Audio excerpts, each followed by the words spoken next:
Hey YouTube, Burbbilly here.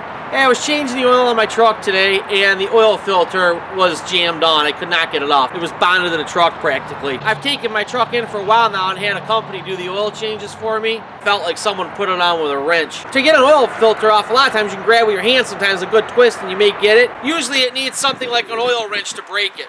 There's a bunch of different wrench styles and tricks that you can do to get a filter off, and I'm going to cover a couple of them real quick here. You got your standard wrench, you have your cap wrench which goes around the bottom, but this has to be sized to that filter, and the fact that the same vehicle can have different size filter bodies, I don't find these to be as helpful as I do a strap wrench or a traditional filter wrench or a pair of pliers. Got our strap wrenches. These basically go around, form a loop, and the friction bonds. And we have an oil filter wrench. Now a wrench like this is adjustable in and out. This really isn't something that I use right off the bat. I like the traditional oil wrench, the first one I showed you. But this is when you start getting into last resorts, this is what I would go to.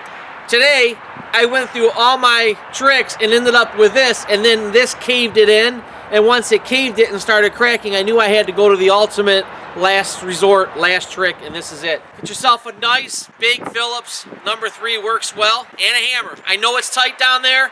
I was in tight space where I was at. The hardest part is getting it to start.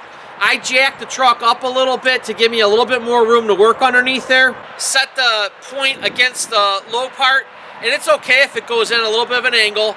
You're not trying to knock this thing out of the park. It's more of a kind of a good tap to get it started, and then just gently tap it through the filter till it finds the other side, and then a gentle tap to kind of break through. More than likely, there's something on the other side of that, you know, either your oil pan or something else. You don't want to be slamming the screwdriver into it. So just break through. You need to be broke through both sides, though. You can't go through one side and try and do it. If you do, what you'll end up doing is just tearing the whole bottom of the filter off. You need that leverage on both sides. Once you're through it, then you go ahead and just give it a good tug, and you should feel it start to break. This is not the preferred way of taking them off.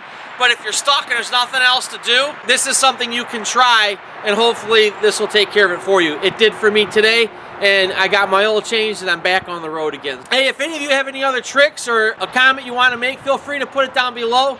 You know, we're here to learn. Learning is the point of this channel. I try and get what I know out there, and then I learn from you guys as well.